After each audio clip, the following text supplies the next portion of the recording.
उद्धव ठाकरे का प्रधानमंत्री नरेंद्र मोदी पर जोरदार हमला। उद्धव ठाकरे ने प्रेस कॉन्फ्रेंस लेकर मणिपुर के मुद्दे पर एक बार फिर से पीएम मोदी को घेरा है। भागवत की बात को भी क्या मोदी गंभीरता से नहीं लेंगे? मोदी क्या अब भी मणिपुर नहीं जाएंगे क्या? उद्धव ठाकरे ने यह सवाल किया है। साथ ही ये कहा है कि अगर मोदी मणिपुर नहीं जाते हैं तो उन्हें प्रधानमंत्री बनने का कोई अधिकार नहीं। कश्मीर जल रहा है लेकिन मोदी उस पर बात करने को तैयार नहीं है। सुनिए उद्धव ठाकरे का बयान। कितने दिन में तीसरी बार हमला हुआ? 3 दिन में 3 हमले हुए हैं। तो जिम्मेदार कौन है? क्या अब भी मोदी जी वहां नहीं जाएंगे?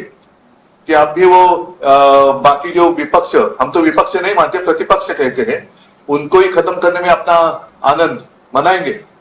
तो जिम्मेदारी उनकी है। अगर उनसे ये सारी बातें नहीं संभाली जाती तो फिर से प्रधानमंत्री होने का उनको कोई अधिकार नहीं। मोहन भागवत यांनी सांगितले की मणिपूरकडे लक्ष देणं गरजेचं आहे. आता काय वाटतं? नाही, मी आता म्हटलं तसं की एक वर्षभरानंतर भागवत साहेब बोलले हे सुद्धा कमी नाही, थोडं नाही.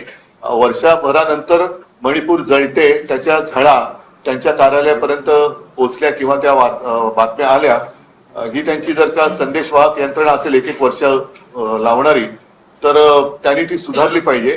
परंतु ते जे बोललेत ते प्रधानमंत्री गांभीर्याने घेणार आहेत का? कारण निवडणुकीच्या शेवटी आपण बघितलं होतं की स्वतः भाजपचे अध्यक्ष नड्डा यांनी सांगितलं होतं की आता आम्हाला संघाची गरज नाही, आम्ही भाजप म्हणून समर्थ आहोत.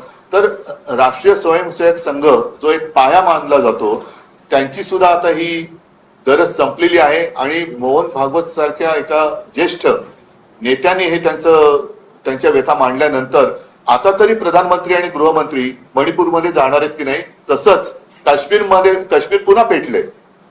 काश्मीरच्या बाबतीमध्ये प्रचारक जे ढोल पिटले गेले होते, 370 कलम काढलं, ते काढलेलं नाही, ते होल्डवर टाकलेले. हे बाकीच्या गोष्टी ह्या तांत्रिक आहेत, ते वकील तुम्हाला सांगतील.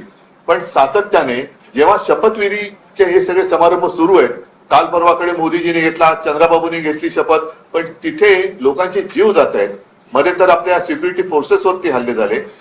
आता तरी तुम्ही लक्ष देणार आहात की नाही? का तुमचेच तुम्ही ढोल आणि तुमचे रेकॉर्ड प्रस्थापित करण्याच्या मागे लागणार?